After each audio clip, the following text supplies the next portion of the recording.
ये कितना विकास हुआ है हमारा बहन गिनती करके बताएगा, आप लोग जरूर देखें। मैं देश का पहला ऐसा प्रधानमंत्री बना जिसने मणिपुर को जलने दिया।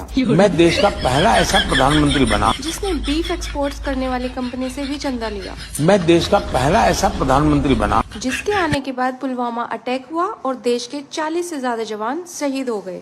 मैं देश का पहला ऐसा प्रधानमंत्री बना जिसने 80,000 से ज्यादा सरकारी स्कूल बंद करवा दिए। मैं देश का पहला ऐसा प्रधानमंत्री बना जो किसानों के लिए 3 काले कानून लेकर आया था। मैं देश का पहला ऐसा प्रधानमंत्री बना जिसने अग्निवीर स्कीम लॉन्च करके देश के युवा का सपना खत्म कर दिया। मैं देश का पहला ऐसा प्रधानमंत्री बना जिसने ईडी और सीबीआई का गलत तरीके से यूज किया। मैं देश का पहला ऐसा प्रधानमंत्री बना जिसके आने से पहलगाम अटैक हुआ और 25 से ज्यादा लोगों की जानें चली गयी। मैं देश का पहला ऐसा प्रधानमंत्री बना जिसके आने के बाद महिलाओं की सुरक्षा उन्हीं के पार्टी के लोगों से करनी पड़ रही है। मैं देश का पहला ऐसा प्रधानमंत्री बना जिसके आने के बाद रेपिस्ट जेल के बाहर और एक्टिविस्ट जेल के अंदर है। क्यों नारंगी अंडो, कुछ और कारनामा किया तुम्हारे पोपो ने?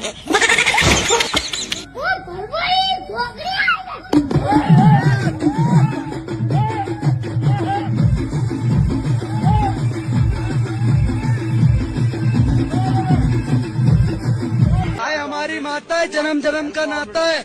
चल माना बहन के भाई गाय तुम्हारी माता है, और ये भी मान लिया कि जन्म जन्म का नाता है, लेकिन जब वो नंगी घूमे बाजारों में तो तू क्यों पैंट शर्ट पहने रहता है?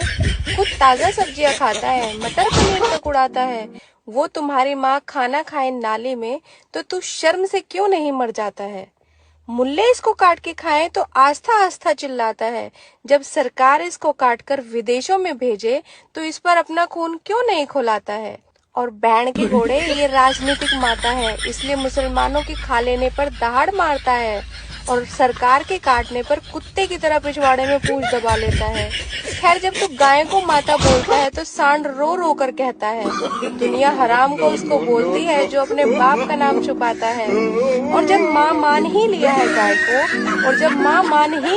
गाय को, तो फिर सांड को बाप मानने में तुम्हारा क्या जाता है? फुल फॉर्म क्या बन गया वाइफ का? वंडरफुल इंस्ट्रूमेंट फॉर एंजॉय, आनंद के लिए एक आश्चर्यजनक उपकरण खिलौना है वाइफ। ये ज्ञानपीठ पुरस्कार प्राप्त कर चुके हैं। 2001 से जगत गुरु राम